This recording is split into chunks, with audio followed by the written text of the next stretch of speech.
যদি কোনো জিনিসে পা লাগে তাহলে আমরা হাত মুখে এবং কপালে দিয়ে সালাম করি, এটা ইসলামী দৃষ্টিতে কেমন? এটা আমাদের দেশে বেশ প্রচলিত আছে। কারোর গায়ে পাও লাগছে তো আমরা তার গায়ে হাত দিয়ে স্পর্শ করে বুকে লাগাই, মুখে লাগাই। এরকম কোনো সম্মানিত কোনো বস্তু মনে হলো বইয়ের মধ্যে পা লাগছে, আমরা এই কাজ করি। এটা সঠিক কিনা?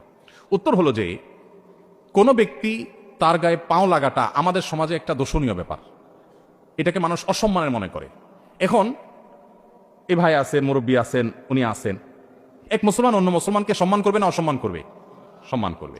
এখন পাও দিয়ে টাচ করলে সেটা যদি অসম্মান হয়, আমাদের সমাজে সম্মান অসম্মানের ভাষাটা কিন্তু আবার ভ্যারি করে সমাজের উপরে। সব সমাজে সব আচরণ সম্মানের না, সব আচরণ অসম্মানের না। যেমন আমি একটু উদাহরণ দিলে বুঝে আসবে আপনাদের। আমি সৌদি আরবে ছিলাম, বিভিন্ন দেশে মানুষের সাথে মিশেছি সেই সুবাদে। তো ইন্ডিয়ান মানুষদের মধ্যে, ইন্ডিয়ান কিছু কেরালা, তামিল, ওই সমস্ত এলাকার মানুষদের মধ্যে একটা কালচার বেশি আছে। ইন্ডিয়ার অন্যান্য অঞ্চলেও আছে, কিন্তু ওরা বেশি করে। আপনি কোনো কিছু জিজ্ঞেস করেছেন বা সে হাঁ সুলক, সায় সুলক মাথা নাড়াবে। তো আমরা বাংলাদেশে মানুষ সাধারণত হাঁ বললে ভাই মাথা নাড়াই, তাই না? তারা হাঁ বলে মাথা নাড়া মানে দেখাবে কিভাবে? হাঁ, এটা বুঝাবে কিভাবে? হ্যাঁ ভাই, হ্যাঁ হ্যাঁ, এমনভাবে মাথা নাড়াবে আপনি যদি আগে কখনো না দেখেন, বলুন ব্যাপার কি? হ্যাঁ, এটাকে না কি না, আসলে সে কিন্তু হাঁ বলছে। তো এই যে মানুষের ভাষা, এটা অঞ্চলভেদে পরিবর্তন হয়। একই ভাষা এক জায়গায় একটা মিন করে, আরেক জায়গায় আরেকটা মিন করে। আমি ফিলিপিনোদেরকে দেখেছি সৌদি আরবে, তাদের সাথে কাজ করেছি। আমার অফিস সহকর্মীও ছিলেন ফিলিপিনি ওলামা ইকরাম, দায়ীরা ছিলেন দাওয়া অফিসে সৌদি আরবে। তো ফিলিপিনিরা, তাদেরকে যদি আপনি জিজ্ঞেস করেন ভাত খাইছো কিনা, তারা জবাব দিবে কেমন জানেন? মুখে জবাব দেখার না দেখ আচরণ। যেমন আমরা মাথা নাড়ে যদি জবাব দিই, তাহলে আমরা কি বলবো? হ্যাঁ খাইছি, এই টাইপের কিছু একটা বলবো, তাই না? মুখে না বললে মাথা নাড়লে। আর ওরা কি করে? চোখের উপর দিকে উঠায়, যেমন এই যে এরকম বলে।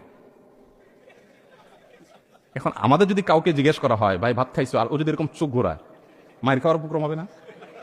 জিজ্ঞেস করলাম তুমি ভাত খাইছো কিনা, ভালো কথা বললাম, তুমি তো চোখ বড় বড় করতেছো। তাহলে যেই জিনিসটা তাদের কাছে হাঁ সূচক, সেটাই আমাদের কাছে আয়েব সূচক।